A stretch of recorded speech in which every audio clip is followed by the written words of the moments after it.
All right, Kevin, back with you for another episode of the $1 Million Relationships Podcast. And today I'm here with Ed Kressy. Ed, welcome. So awesome to have you on the show today. Great to be here. Thanks for the opportunity, Kevin. Oh, you are so welcome. I have been looking forward to this, and I gotta tell you, I am so inspired by you and by the impact that you are making in this world. And I'm so excited to have this conversation with you today and share it with a lot of other folks in my world, a lot of other entrepreneurs, founders, and CEOs. I want to start off by giving a shout out to Jessica and the folks over at the podcast guest platform because man, those guys are doing some amazing work. And every time I get a message from an email from Jessica or the folks at podcast, it's kind of like Christmas time. It's kind of like Christmas morning because I'm always like, oh, I wonder what's going to be in here now, because she always introduces me to some amazing podcast guests. And so I'm extremely grateful for her. And that's how you and I connected. And so I want to shout out to Jessica and the folks at Podcast Guest. And Ed, what I want to do is I want to turn it over to you. I want to give you the opportunity to share about what you're doing, who you're serving, what inspires you most about the work you're doing and the impact you're making in the world. And I want to give you the opportunity to share some of your backstory as well, because that is really amazing and really profound. And I know that's a lot, but I just want to kind of give you leeway to just go and speak from your heart about just whatever's on your heart and just whatever you feel led to share, Ed. Hey, thanks, Kevin. Yeah, absolutely. As far as backstory, so I grew up out in the countryside here in Massachusetts. It's where I live today. I was sort of not sort of. I was just a weird kid. I loved to read. I was escape into the imagination. The fantasy worlds I found in books were always much more doable than the reality that was right around me. I was uncoordinated, couldn't compete in gym class or on the athletic fields. I was a sensitive kid. I would cry very easily. I don't know about where you went to junior high, but where I went, crying, reading, and being uncoordinated, that's not exactly a campaign platform upon which to run for a class president or anything like that. So, some of my earliest memories were feelings of ostracization, being bullied. What happened was my life followed kind of two parallel tracks. On this one track, I left Massachusetts around 16 years of age, went out to San Francisco, where I lived most of my adult life, got the opportunity to go to college, graduate college, had a career with a firm called Genentech, a very successful biotech firm, owned a home, went on to work for places like Stanford University, had a motorcycle, a Jeep Cherokee, a lot of wonderful relationships, was a vital part of my family. That all of that was kind of the one track. On the parallel track, starting at age 16, I became a heavy drinker, very heavy drinker, binge drinker, blackout drinker. Followed closely at age 17 or so with heavy marijuana use, ecstasy, cocaine, for the final devastating 11 or so years of my addiction, methamphetamine. I was addicted to methamphetamine. All the things that I mentioned, the career at Genentech, the home, the motorcycle, a wonderful dog that I had, the relationships, all of it and much more, I put into a glass pipe, smoked it away. In 2007, I was living in this little hotel room up above a strip club with a sink in the corner where I'd ash my cigarettes, wash my clothes, and urinate. I was destitute. I'd been destitute. I had owned almost nothing except for the clothes on my back, tattered canvas Converse shoes held together with duct tape, filthy black baseball jacket, hadn't showered or brushed my teeth in months. I was in this state of psychosis from the methamphetamine. There were these disembodied voices that would threaten to kidnap and torture me to death because the FBI had architected a global conspiracy against me, and in fact was following me in invisible stealth bombers, beaming the disembodied voices into my head. And aboard these invisible FBI stealth bombers were my family, my friends, my former employers. In reality, I'd gone to Bangkok in 2000 before things really hit the skids for me. In reality, I'd gone to Bangkok. I did a lot of kickboxing at the time. I befriended a person when I was training kickboxing, a fellow kickboxer, a fellow Muay Thai practitioner. His name was Tariq. Tariq, it turned out, had been an undercover counterterrorism operative who had infiltrated the Al Qaeda terrorism cells. And I myself had been genetically engineered since before birth to be a top secret undercover FBI counterterrorism operative. Kevin, we could go on and on and on.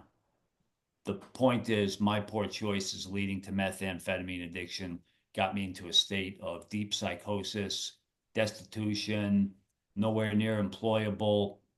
I'd been going to the FBI in person. I would visit the FBI offices high on meth to complain about the conspiracies I believed were after me.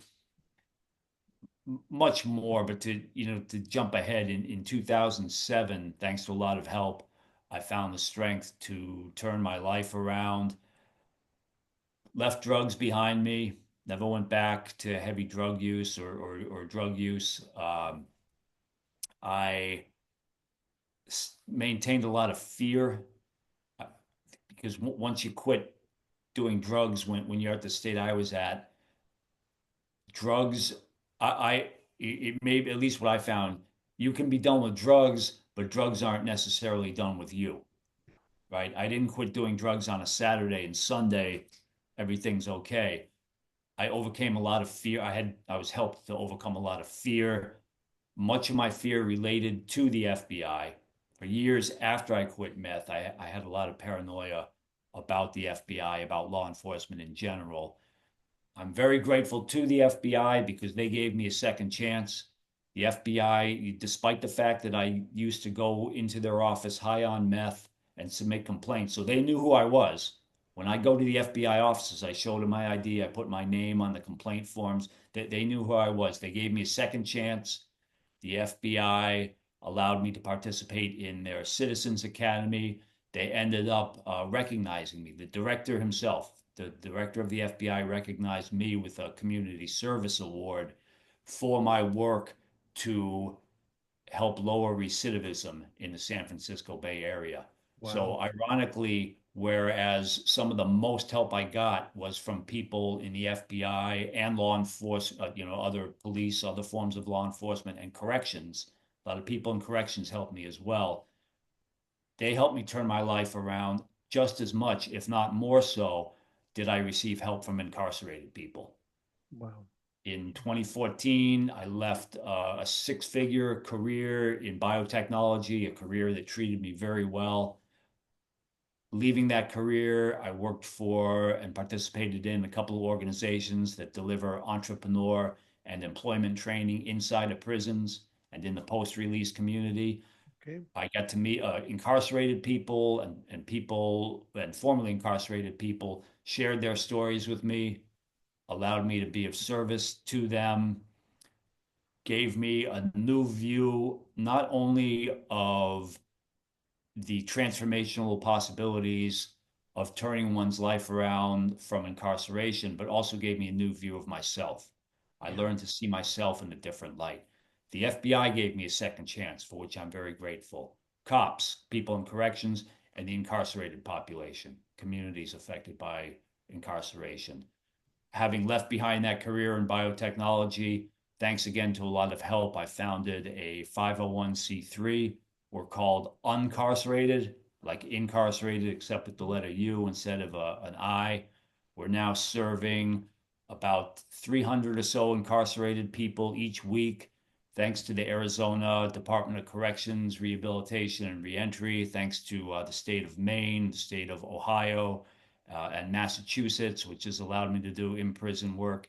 We bring in Zoom meetings to the incarcerated population, mostly in Arizona, but also in Maine and Ohio. We're seeking to expand to Massachusetts and elsewhere. In these weekly Zoom meetings, which we deliver to in the prison environment, we'll bring in celebrities from time to time. We've had remarkable people like my good friend and mentor, Jay Moore from Saturday Night Live and from movies with Tom Cruise and Jennifer Aniston. We had Josh Brolin come in and be a guest speaker for us. He was incredible, just a beautiful, Wow. shining light of service. We had Tom Arnold a couple of weeks ago. We just yesterday we had Wes Geer, incredible human being who was a guitarist in the band Korn. We've had Jennifer Jimenez, who acted with Tom Cruise and starred in a video with Mick Jagger. Jennifer is now a leading recovery addict. I'm sorry, leading advocate for recovery and overcoming addiction throughout the United States.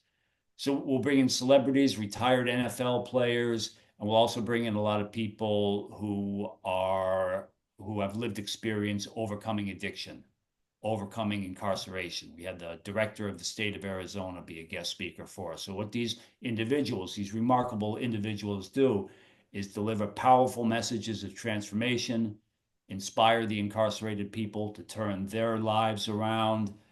Along my journey, I wrote a book called My Addiction and Recovery. Not the most creative title, perhaps, but it tells the story of how, thanks to a lot of help, I overcame addiction. We donate the book on a nationwide tablet system in prisons and jails. We have 500,000 copies of my book out there. It's all donation based. I don't make any money off of it. We sell the book, and all the profits go to that 501c3 Uncarcerated. Just a remarkable opportunity. So for your listeners, for your audience, if you're facing challenges in your life, your challenges may be greater than mine were back in 2007 in that little hotel room with the sink in the corner and the disembodied voices of meth psychosis. But whatever challenges you face, what I have learned is that by a spiritual path of transformation, I learned from one of my mentors, Pat McGuire, incredible spiritual mentor. Pat grew up in the Irish, what we call the street gangs of San Francisco. Pat turned his life around, helps people like me turn our lives around. I learned the path of the three S's, the three Okay. S's: spirituality, service to others, and self improvement. If whatever I'm doing at any moment in some way addresses my spiritual growth, helps me improve myself, and or allows me to be of service to others, those three S's: spirituality, service to others, and self-improvement. If whatever I'm doing hits one or more of those three S's, then probably I'm on the right path. Thanks to this path, and thanks to the people that helped me, thanks to beliefs in a spiritual way of life and pursuing that way of life, I'm able to be of some small degree of service and successful in my career with our nonprofit, and I've had some small success in writing. I've been fortunate to publish a few articles in the Washington Post. They're not, shining contributions to journalism that are going to be remembered for generations or anything like that. But my articles advocate in some small way for people in recovery, for people overcoming criminal histories. This path of service means far more to me. As wonderful as the home in San Francisco and the career with Genentech and the motorcycle and even the dog, as wonderful and as important as all of that is, and it is important, for me, the spiritual path, the path of the three S's, the chance to be of service, and the opportunity to speak to your remarkable audience, it's all much more meaningful to me. Yeah. Wow. Wow. Well, first of all, Ed, congratulations to you because I have intimate experience, and I don't usually talk about this in public, but I'll tell you, I have intimate experience with a family member, my daughter, getting addicted to meth after having a surgery years ago, and we lost contact with her for about 7 years. And I did a lot of research during that time. And people that get addicted to meth, the road out of there is usually death or prison. It's not finding sobriety. And so that's a big fat hairy deal right there in and of itself. So I mean, man, kudos to you for that. And I will say that for my daughter, she's been almost 9 years clean and sober now. And she's a mom of two amazing little girls and gainfully employed, got a job that she absolutely loves, and they love her. And I'm so proud of her too. And I'm so really inspired by you, Ed, and the work that you're doing. I'm going to make sure my daughter gets to hear this podcast interview because I know it's really going to speak to her too. And I've got a couple other people. In fact, I was just yesterday talking with my friend Jim Sonfeld, and Jim is drummer for Hootie and the Blowfish. And I'm going to share this with him too because I think it's going to speak to him, and I would imagine that when that happens, I would love to get you and him connected for a conversation, and just because I think there's some synergies there. I think this is going to speak to him, and maybe you guys can do some stuff together too. And of course, I love being that guy that helps set stuff like that up, and so. Um, Maybe so, you okay. can come in and speak for us in prison. Yeah, Yeah, yeah, yeah. fantastic. Well, you look too young to be a grandfather, Kevin, but I'm going to take you at your word. And my heart goes out, or my heartfelt gratitude goes out for your daughter's recovery and the remarkable contribution she's making to her family and to Yeah, society. That's yeah, an incredible yeah. story. Thank you for sharing. I'm going to switch gears just a little bit now, and I'm going to reiterate the question for the benefit of our listeners. So, Ed, have you ever been introduced to a person or persons who completely changed the course of your life so that without meeting them, much of what you have today would not be possible? And Ed, I'm just really looking forward to hearing your story and your experience around this topic of relationships. Absolutely. I've been so fortunate to meet many people without whom my life wouldn't be as meaningful as it is today. One of them, certainly Jay Moore, who we mentioned. Jay, we had I was on the service path of using my book to help transform the lives of incarcerated people. We Okay. started a book club in the state of Maine. So I used to, my book got published in April 2020. It was going to be a bestseller. There was going to be a movie in my mind. In my mind, all these things were going to happen. But then the pandemic, April 2020. What we ended up doing was donating hard copies of my book to prisons. One of the prisons that accepted hard copy donations is up in Maine. Okay. What I used to do is I would get my Subaru, I would drive up to Maine, I would do talks in the prison up there. Get Okay. 3 4 hour round trip to drive up there, but I loved it because it was a chance to be of service. I would do talks. Sometimes there would be 40 or 50 incarcerated people. Sometimes there would be like five in the prison library there. But I got in my Subaru, drove up there. From there, we launched a Zoom meeting, which was supposed to be, I think, maybe 20 or 30 incarcerated people doing a book club, Okay. right? A little book club. And that would have been fine. It would have been great. What happened was the first meeting, we brought Jay Moore in to be a guest speaker. Jay delivered a message that was so powerful, so transformational that right away we realized my book, as valuable a resource as my book might be, people like Jay are an even greater resource. So Jay inspired us to change the format of that Zoom meeting, to bring in guest speakers, like we mentioned, like the Wes Gears, the Josh Brolins, many others, Jennifer Jimenez. That was a year ago in November. We've been meeting weekly ever since. We expanded from the 20 or 30 people in the main prison to the 100 to 200 people that show up each week in our national meeting. Jay and so many others like him have the potential truly to change lives.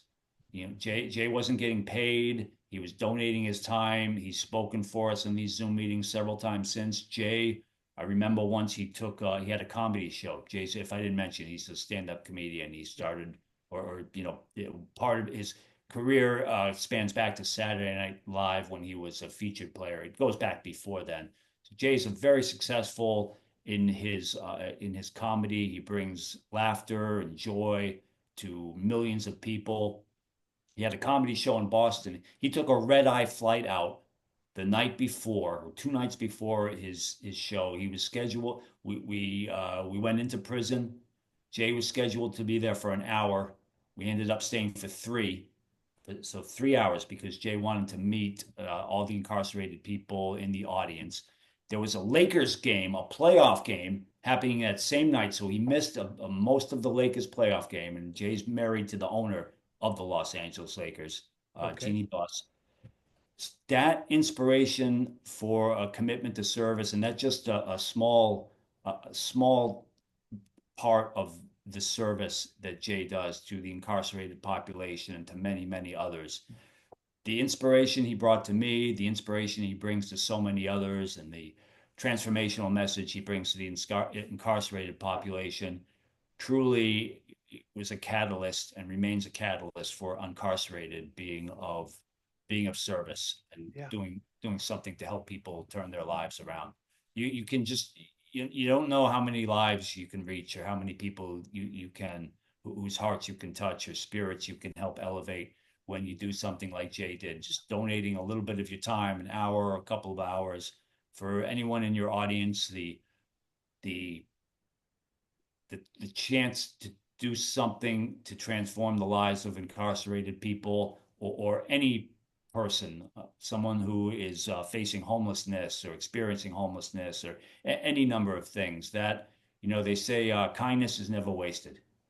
Yeah. Kindness is never wasted. So the more that we give, the more that we get. And by donating your time, donating your expertise, donating your insights to a person who may be incarcerated or may be struggling with recovery or may be facing any number of challenges, that I've seen so many times is truly an experience to be valued and to take advantage of. Yeah. So Yeah. Jay's one. I have others. Yeah. Go Many. right ahead, Ed.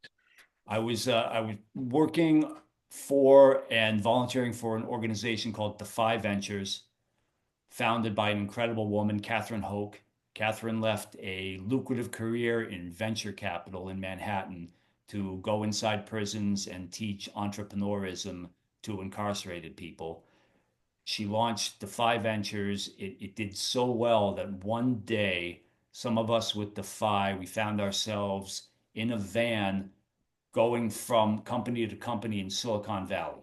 Okay. Right. So we went to, for example, we went to Facebook and we met with Sheryl Sandberg. You know Sheryl Sandberg from Facebook. Yeah. We went to LinkedIn and we had an audience with Jeffrey Weiner, who was at the time the CEO of LinkedIn.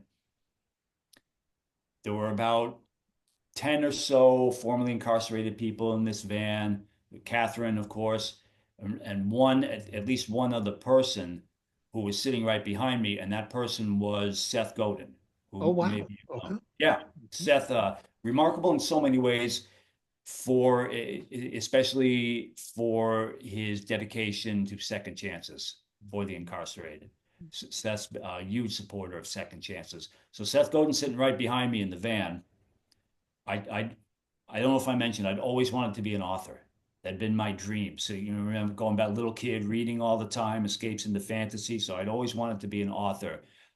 At the time that I met Seth, I'd written a lot. I'd written probably thousands of pages of short stories, screenplays, novels, whatever. Almost all of it unread by anyone other than me, and rightfully so, because it's a person developing his craft. When I met Seth, I told him, Seth, I want something. I want to write a book or something. And Seth gave me some advice. Kevin, I don't remember what the advice was. I don't remember specifically what Seth said, but what he did was he planted like the crystal of an idea in my mind, in my spirit. Seth encouraged me. Something he did, something he said, his vibe, his energy in that van driving from company to company in Silicon Valley inspired me. The very next day, I got up at like 4 in the morning. started writing my book. Or I wrote 26 drafts of the book. Not every draft from very beginning to end, but I wrote several beginning to end drafts and then combed through it time after time until I came up with a book that I loved. Because of that inspirational talk I had with Seth Godin in that van, we got to the point where we're at today. The 500,000 copies of my book available for free for incarcerated readers as an additional resource to turn their lives around. So, one conversation, if you're Seth Godin or if you're, no matter who you are, one inspiring conversation with one person like me, you never know where it can lead. That's And right. I'm very grateful to Seth and Catherine Hoke and Jay Moore and Pat McGuire, whom I mentioned, and so many people for inspiring me along that life transformation. Yeah. Wow. Wow. You know, Ed, my goal for this podcast, since we launched it 3 years ago, it's always been twofold. It's been to give you, the guest that I'm interviewing, the opportunity to honor a person or persons who have been extremely influential in your life, in your business. And on the other side, for our listeners who are also entrepreneurs, founders, and CEOs, but by just sharing your story, we get to inspire them to place an intentional focus on creating more real, meaningful, rewarding, and profitable relationships in their own lives. And Ed, with your help, we definitely delivered on that today. And I want to thank you so much for just taking the time to have this conversation. And for anybody that's listening, kind of like me, that's thinking to themselves, man, Kevin, I really like Ed. I love how he shows up. I'm really inspired like you, Kev. I'm inspired by the work that he's doing too. How can they find out more? Any websites, any resources? And maybe talk about your book too. Thank you for the opportunity. You can find my book at www.un-carcered.org. Okay. www.un-carcerated.org. So un-carcerated is like incarcerated, except Yep. with that letter U in the beginning. You can get my book. It's $5. Not only will you get what I like to think is a book you'll enjoy reading, but every dollar that you spend on the book goes to our 501(c)(3. We use it to help incarcerated people turn their lives around. So check out our website, and if it interests you, consider getting the book. Awesome. Awesome. Awesome. Any last thing you feel led to share before we call it a wrap, Ed?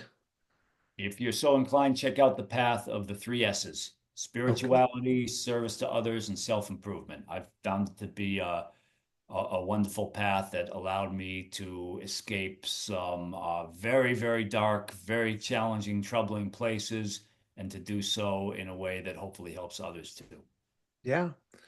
Well, Ed, once again, thanks so much for taking the time to have this conversation today. Really appreciate it. Really appreciate you. I appreciate you and your audience. Thank you, Kevin. You're so welcome.